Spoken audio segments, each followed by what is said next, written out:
Hi hello అందరికీ నమస్తే. మన వీడియో థంబ్‌నెయిల్ చూస్తేనే మీకు చాలా క్యూరియస్‌గా అనిపించిందా? అయితే ఇంకెందుకు ఆలస్యం, మన వీడియోని చివరి వరకు చూసేయండి. ఈ వీడియో లాస్ట్‌లో అసలు మన్మధుడు ఎవరు? ఆ మన్మధుడు ఈ మహాశక్తి పీఠాన్ని ఎందుకు నిర్మించాడు?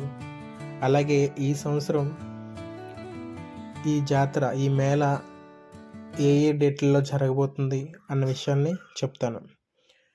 ఈ శక్తిపీఠం స్థల పురాణం ప్రకారం ఓసారి దక్ష ప్రజాపతి ఓ యాగాన్ని చేయడానికి దేవతలు ఋషులందరినీ ఆహ్వానించాడట.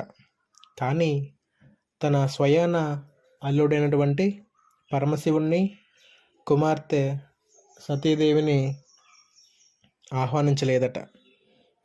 కానీ పుట్టింట్లో వేడుకకి సతీదేవి పరమశివుణ్ణి బ్రతిమలాడి ఆ యాగానికి తీసుకుని వెళ్ళింది. అక్కడ తన భర్తకు జరిగిన అవమానాన్ని భరించలేక సతీదేవి అగ్నిలోకి ప్రవేశించింది.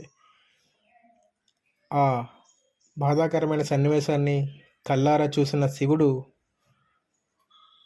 తన భార్య దేహాన్ని మోస్తూ ప్రళయ తాండవం చేశాడంట. దాంతో ముల్లోకాలు కంపించి అక్కడున్న దేవతలంతా భయభ్రాంతులకు గురై విష్ణుమూర్తిని శరణు వేడుకున్నారంట. అప్పుడు లోక కళ్యాణం కోసం విష్ణుమూర్తి తన సుదర్శన చక్రాన్ని సంధించి సతీదేవి దేహాన్ని ఖండించాడు. అలా సతీదేవి దేహం 18 భాగాలుగా ఖండించబడింది. ఆ 18 భాగాలు 18 చోట్ల పడ్డాయి. అవే అష్టాదశ మహాశక్తి పీఠాలుగా అవతరించాయి. ఆ క్రమంలోనే సతీదేవి యోని భాగం ప్రస్తుతం అస్సాం స్టేట్ గువాహటిలో బ్రహ్మపుత్ర నదీ తీరాన నీలాచల పర్వతాల నడుమ ఏర్పడిన శక్తివంతమైన కామాఖ్యాదేవి మహాశక్తిపీఠం. ఈ క్షేత్రంలో అమ్మవారు యోని రూపంలో పూజలు అందుకుంటారు. ఈ క్షేత్రంలో అమ్మవారు యోని రూపంలో పూజలు అందుకుంటారు. ఇది ఇక్కడ ప్రత్యేకత. ఇక్కడ ప్రతి ఏడాది జూన్ నెలలో 4 రోజుల పాటు ఒక అద్భుతమైన మేళ జరుగుతుంది.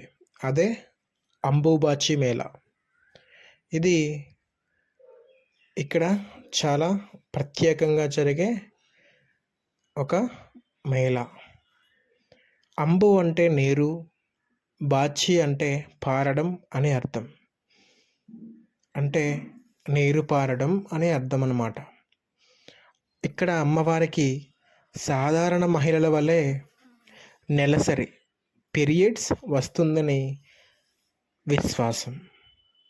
ఆ సమయంలో గర్భగుడిని వస్త్రంతో చుట్టి ఆ 3 రోజుల పాటు ఆలయాన్ని మూసేస్తారు. 4వ రోజు ఆలయం తెరిచేసరికే ఆ వస్త్రం నెత్తురుతో తడిచి ముద్దయిపోయి ఉంటుందట. ఆ వస్త్రాన్ని చిన్న చిన్న ముక్కలుగా చేసి ఈ అంబుబాచి మేళకు వచ్చినటువంటి భక్తులకు పంచుతారట. ఆ 4వ రోజు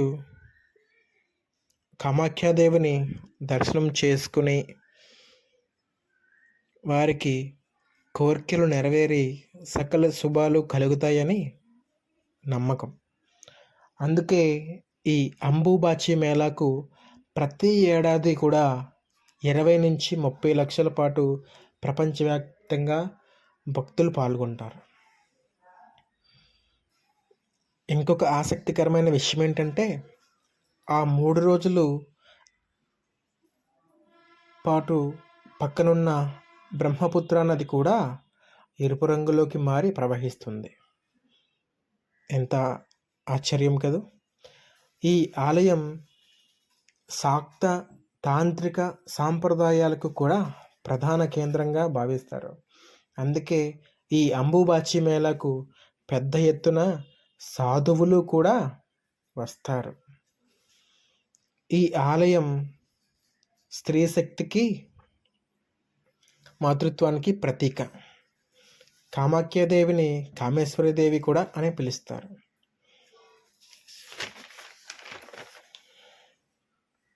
అసలు ఇక్కడ పరమశివుడు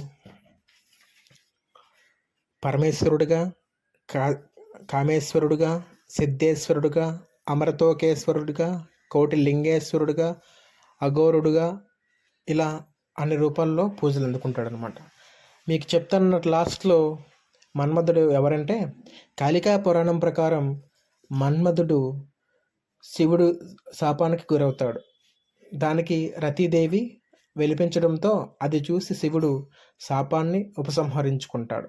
కానీ మన్మధుడి యొక్క పూర్వ వైభవాన్ని ప్రసాదించడు. రతి మన్మధులిద్దరూ శివుడిని వేడుకోగా శివుడు కామాఖ్యాదేవిని పూజించమని ఆదేశిస్తాడు. శివుడు చెప్పినట్టు మన్మధుడు కామాఖ్యాదేవిని పూజించి తన పూర్వ సౌందర్యాన్ని పొందుతాడు.